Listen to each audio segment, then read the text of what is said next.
Today on The Educators, after 263 years, it is official. The Senate confirms Judge Brown Jackson on the Supreme Court. Plus, black educators are building relationships with students outside of schools. I'm gonna tell you why I'm here from my experience. Families of transgender kids in Texas is facing decisions. What decisions they have to make? I'll tell you more. And finally, 3 ways to boost students' well-being and lower stress. The Educators starts right now.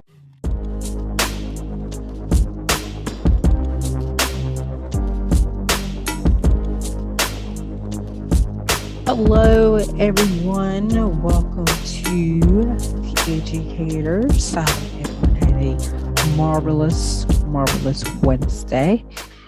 And we have a line of topics for you guys to talk about. As you can see on today, Mr. Damian Anderson is not here on today, but don't fret, he'll be back later on. He'll be back next month, actually. So I do want to clear something up that Damian said last week. So in the beginning, he did say that I was off last week, which was correct. I was off last week. But the reason why I was off last week is because I had a whole lot of stuff, whole lot of errands to run last week. So that is the reason why I was off last week, because I had a whole lot of stuff to be done. Next week is yet to be determined at this time. I'm not 100% sure. But for the final week, for the final April episode before I leave, before I turn things over to Damien in May, is yet to be determined. So we are going to go ahead and talk about some topics that seems interesting. That seems interesting. So let's get started here.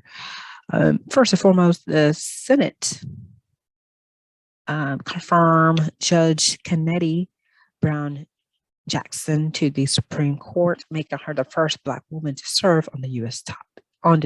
court. The 53-47 final vote tally showed bipartisan support for Jackson, which with 3 Republicans joining all Democrats to elevate the 51-year-old federal judge to a lifetime appointment. Jackson is President Joe Biden's first Supreme Court nominee. She will replace retiring Justice Stephen Breyer, 83, who was confirmed to the bench in 1994. So this happened last Thursday, making her the 116th justice and the first Black woman to serve on the U.S. court. Vice President Kamala Harris, the first Black woman ever to hold that title, presided over the vote to confirm Jackson. Harris appeared momentarily choked with emotion as she read out the vote result, which drew a swell of applause and cheering from the Senate floor. Jackson will join a court that has grown substantially more conservative following the appointment of 3 of former President Donald Trump's nominees. Her addition will maintain the size of the court's liberal wing, which is outnumbered 6-3 by the conservative bloc. Just 5 women, Sandra Day Honor, Ruth Bader Ginsburg, Sonia Sotomayor, Ella Kagan, and Amy Coney Barrett has served on the Supreme Court. Only 2 Black men, Thurgood Marshall and Clarence Thomas, has ever been appointed on the bench. No Black woman has previously sat on the High Court. Biden said in a tweet, and I quote, Judge Jackson's confirmation was a historic moment for our nation. We've taken another step forward, making our highest court reflect the diversity of America. She will be an incredible justice, and I was honored to share this moment with her. Also, Jackson is also set to become the first Supreme Court justice to ever serve as a public defender. Democrats have touted that experience as more evidence that Jackson will bring fresh perspective to a historically homogeneous court.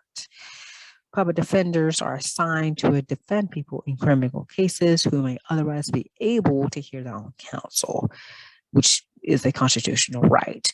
Republicans, however, have tried to wield Jackson's public defender experience against her by accusing her of sympathizing with the views or actions of some of her past clients, including detainees at the Guantanamo Bay military prison in Cuba. Of course, a senator from Arkansas was criticized for remarking Tuesday on the Senate floor that while former Justice Robert Jackson let the Supreme go to Nuremberg and prosecute cases against the Nazis, this Judge Jackson may have gone there to defend them. Jackson felt that criticism and others during more than 23 hours of questioning over 2 grueling days of confirmation hearings in the Senate Judiciary Committee last month. So, of course, fact checks has been Jackson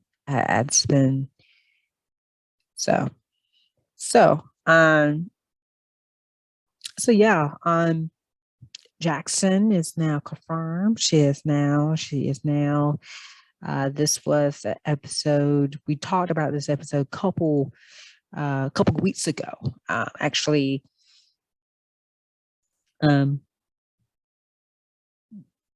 We are episode 10, I believe. Yeah, we talked about this like 2 weeks ago.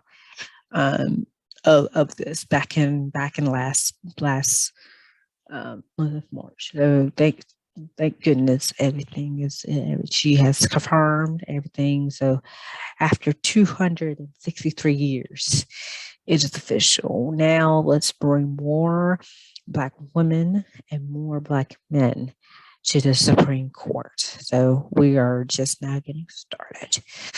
Now we're going to transition over to Black educators building relationship with students outside of school. Just as after a Instagram post that I saw over the weekend, which is very, in my terms, very, very important, not only inside of school, but also outside of school as well. So for outside of school, so for me personally, of course, a lot of my students have asked me if I wanted to, go to their games or go to their practices. And, of course, I would say yes, of course, because why not? Why not? I've been offered to go to their practices, to their games. Most unlikely, I show up. Actually, one of my students actually asked me a couple of weeks ago or last week if I were to come into their track meet. And of course I showed up because, because that's what I do. I support my students. I actually support my students. So I'm not one of those teachers that don't actually care, because I absolutely care. I absolutely care. And the funny thing is, that the funny thing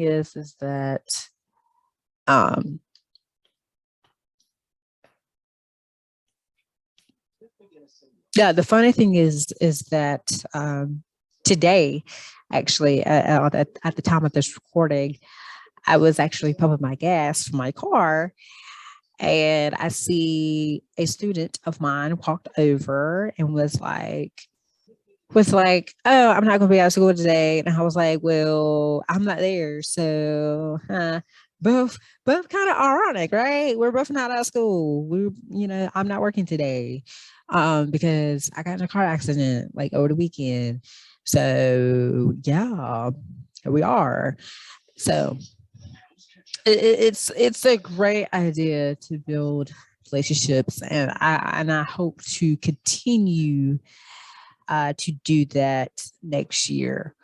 Um, as I continue to do that next year. Like I said, I've been going to practices, boys and girls, actually girls basketball practice, but I've been attending to every every game. Um, I'm there. Sign me up. I'm there. Anything that involves with the school, I am there. I am there. I may be running a little bit late, but I will be there. I will be there. That's just to show how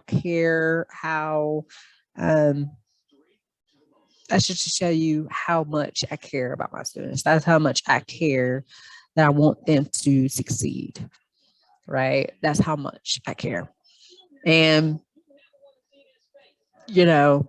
that's just who I am. And we need to continue doing that as well. All right. So coming up after, we're going to take a quick break real quick. After this, families of transgenders in Texas is facing decisions. Also, there's your school atmosphere. Shout welcome. And also 3 ways to boost student well-being and lower stress. Also, what happening in North Carolina is back. The segment is back this week after being off of next week. So there are more educators right after this.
All right.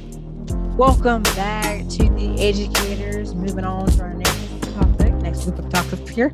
Families of transgender children in Texas are facing decisions amid restrictions. So either stay or move, right? So at the end of this school year that we're in right now, a family of 4 from Austin, Texas plans to uproot their lives and move over 2,000 miles away to Portland, Oregon. The family says they're moving because of fear of their safety of the 10-year-old transgender daughter in the wake of Governor Greg Abbott's decision in February to direct the Texas Department of Family Protective Service to investigate reports of gender affirming care as child abuse. Right now, there's a mom right now that is halfway packed in boxes. But there are a group of moms who publicly advocate for transgender rights during the Texas legislature last session, testifying at the Texas Capitol and ultimately helping to defeat dozens of bills targeting transgender people.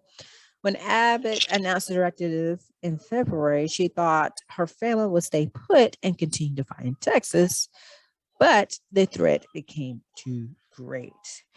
Of course, according to the Department of Family and Protective Service, at least 9 investigations has been open on families since February.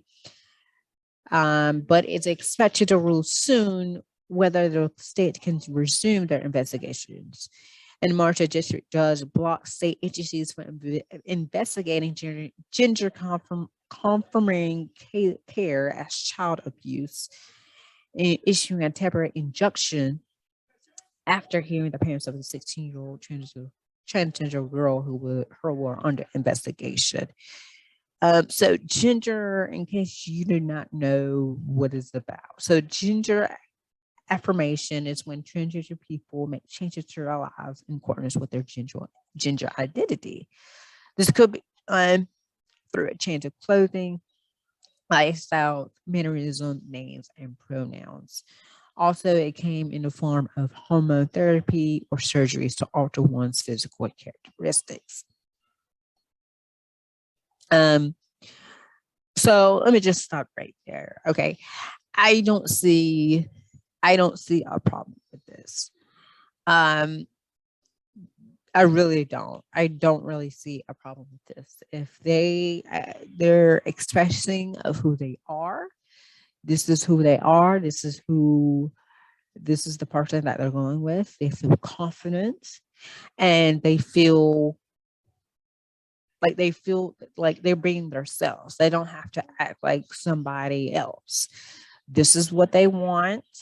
That's their personality. That's their persona. And so just let them be. If you have a problem, then leave. Plain and simple.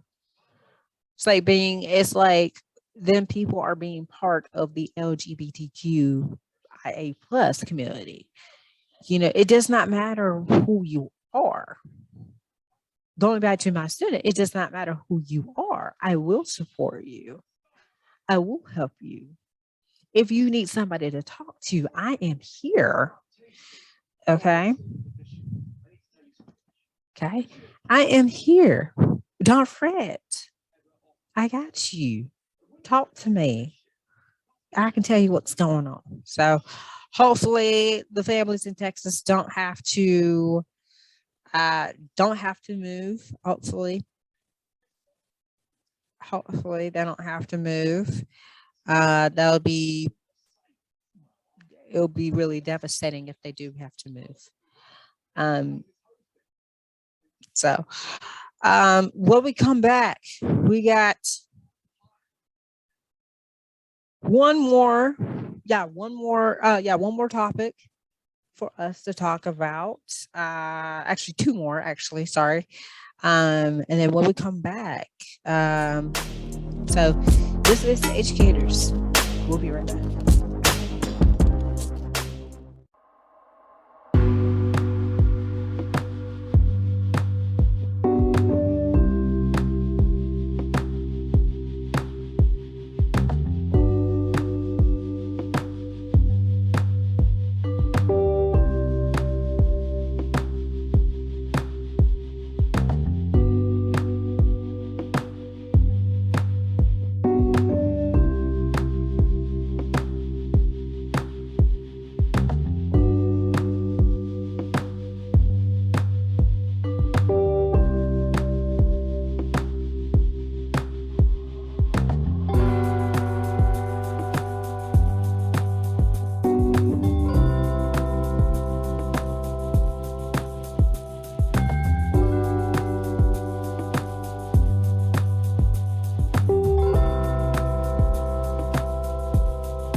All right, welcome back to the Educators. Yes, welcome back to Educators.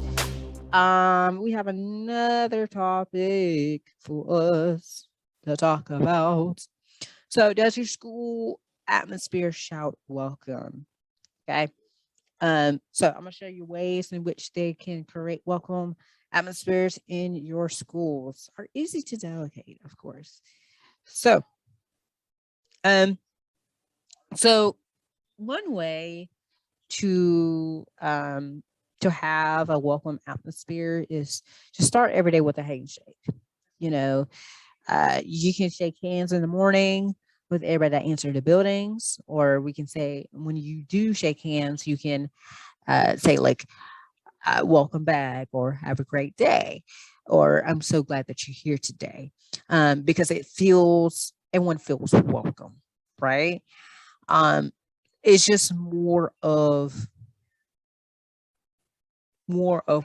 putting a welcome sign on the wall. It's more than that. Okay. Um, have Make sure you stand outside before and after school every day. You know, or open the car doors. If you're elementary or middle, open the car doors for the students and greet both students and parents. You know, have have all your teachers greet um, their students in the hall every morning, because they want the students to feel welcome and wanted. Um, you know, uh, Being visible is part of the job. Um, of course, first impressions matter. You know, you know, eh, Make sure you have, a seasonal decorated table with easy access to school pamphlets, flyers, newsletters, bumper stickers, PTA information, and more. Also, have a giant screen TV that shows the students in action. Have a list of students who have perfect attendance the previous month, or who have made on a roll, or a list of parents who have attended the most recent PTA meeting or school event. At the school that I'm work at, we have we have several TVs in our building, but we show our house points to see who is in the lead. Fueza is in the lead. Thank you very much. And then we show our quarter 1 and quarter 2 champions, who are Kai. I know quarter 1 and quarter 3 champions, which is Kai, and then our quarter 2 champions, Fueza. We also have a list of students that has house stars as well. So that could be a great idea as well. Whoever sits in the front office, whoever sits at the front desk is key. Of course, the receptionist welcomes everybody who enters the building. Um, um, if any principal that wants to know, where are you? Wants to know how their building feels to a visitor or caller, they should send a friend or a neighbor into school, or have them come on the phone, then gather feedback on how that person was treated. I think that's a great idea. And feel and know what um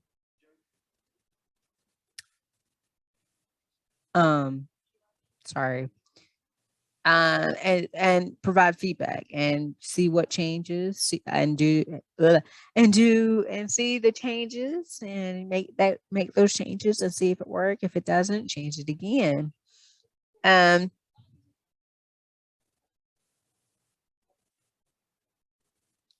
Custodians are key players as well.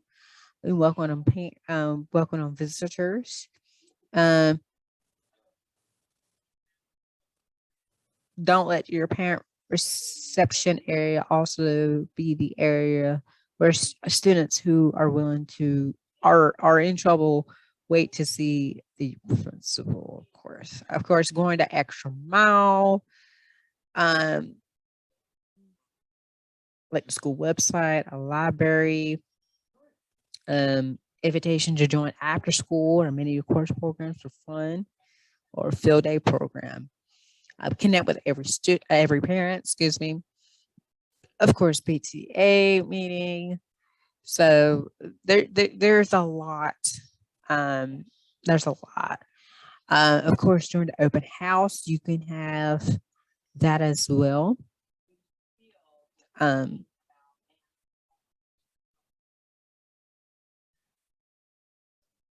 yeah, you can. I'm sorry. We can do. Well, y'all can do actually. Um, the three. You can actually have information about the PTA meeting during the open house. Have like a table set up, or if you have any questions about each grade level, have like a table set up and have parents come up to that table and start asking about grade levels for 6, 7, and 8. You can actually have a table for electives as well, which is great. Of course, you want to bring welcoming into the schools. Of course, you want parents to talk about your school, not,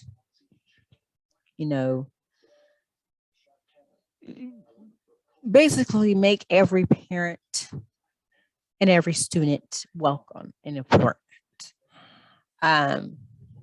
It's very important, guys. It's very important. For teachers, make sure you have either a classroom job or something that parents can attend to, or if you have a field trip, or if you need somebody to volunteer, have that sign-up sheet ready to go during the open house. And I think I said this on my show on Fred About Education, where for the open house tips. So it's very important as well. Make sure your school atmosphere feels welcome, and make sure that the kids, the students, and the parents feel welcome. Okay. All right. So that is it for this topic. When we come back, once again, we got one more topic to talk about, and then after that, what's happening in North Carolina is back after being off last week. Once we come back, we got one more topic, and then we will wrap it up. So you are watching The Educators.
All right, welcome back to The Educators. Yes, educators, we are wrapping up our last topic of the day. 3 ways to boost student well-being and lower stress. Oh, yes. How a 6th grade teacher promotes student wealth by emphasizing self-reflection, kindness, and self-space.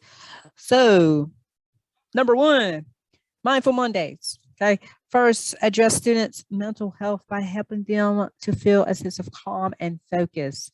There's an abundance of web resources, from breathing, exercising, mindful meditation, and practicing phases of self-affirmation for kids. Students learn how to use breathing techniques to calm themselves and focus, which progress into breathing with a purpose and mindful meditation. After they be able to focus, I have them practicing reciting phases of self-affirmation like these signs here and this video.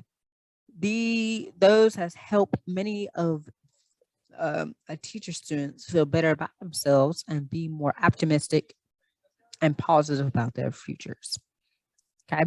So that's every Monday. So it's called Mindful Mondays, which is good, which is the beginning of the week. So they can let all that stress, all that negativity away. Next one is Thoughtful Tuesdays. Um, Thoughtful Tuesdays is focusing on thoughtfulness and kindness. So it's a great way to build a community as the students take time to realize that we all have a part in building a strong classroom community.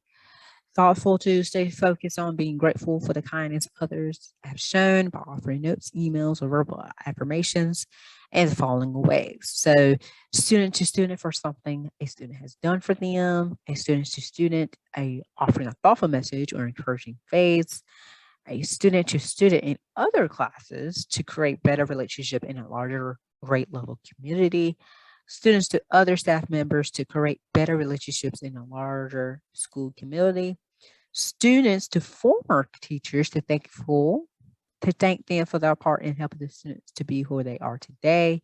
And of course, students to their parents, guardians, or siblings for an act of kindness that was done for them to build familial relationships. Additionally, students can write notes to themselves for act of kindness for they're done for others. So they can also write words of affirmation and validation on other students' papers and projects using sticky notes. Students who have received those thoughtful messages can be grateful and have a sense of validation. They feel they are making a difference and are appreciated for their actions. So that's on Tuesdays. Now on Fridays, it is called Feeling Safe Fridays, which is the last strategy. Okay. Resources circles are extremely effective in building relationships within the classroom and start with a safe, supportive environment. Basically, it's a space in your classroom that Coach Darnell said. Have that safe space in our classroom. I think that's very important as well.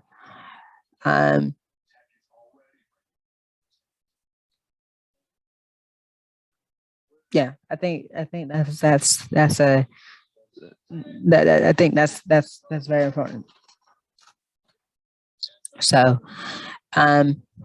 that's very important. Have that safe space in your classroom. So, if you need time to talk about it, if you need time, you can stop the classroom and talk about it. Have a classroom discussion. All right. So, that is it. We're going to take a quick little break, and then we're going to wrap up with what's happening in North Carolina. That's all when we come back after these messages.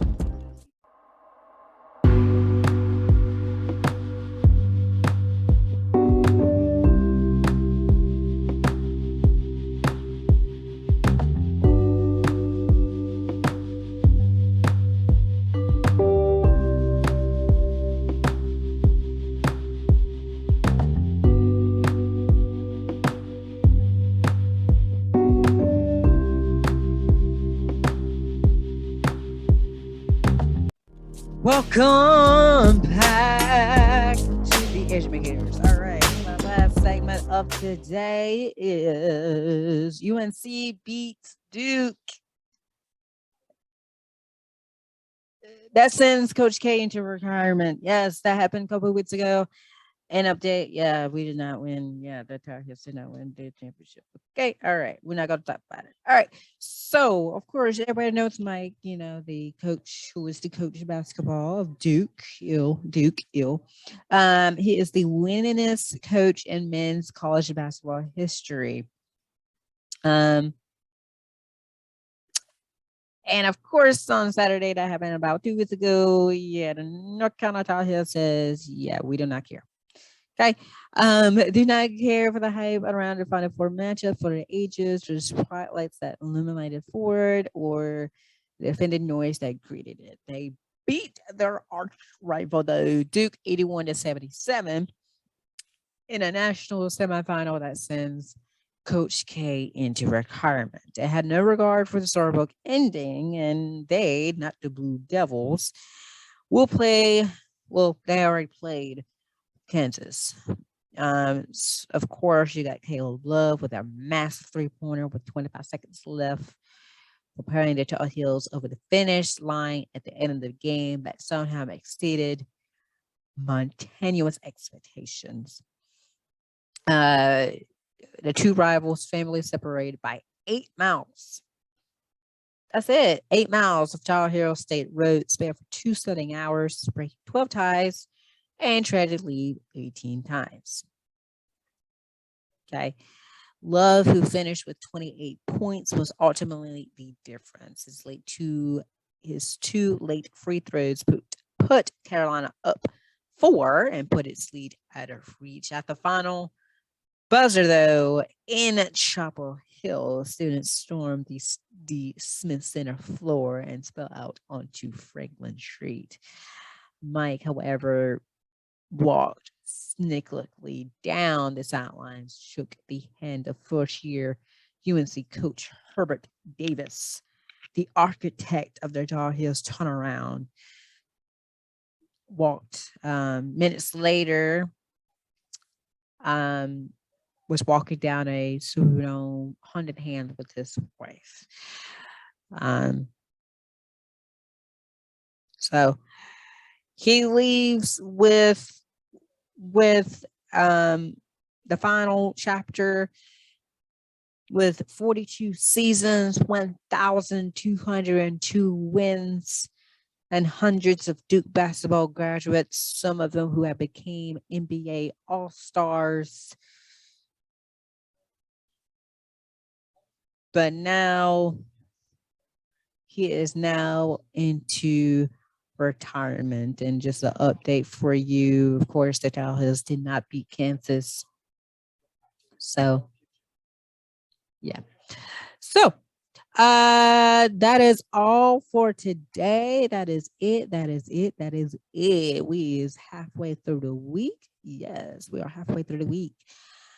Until next week, guys, I hope you have a wonderful Wednesday, and I will see you next time right here on the Educators. So make sure you have a wonderful Wednesday.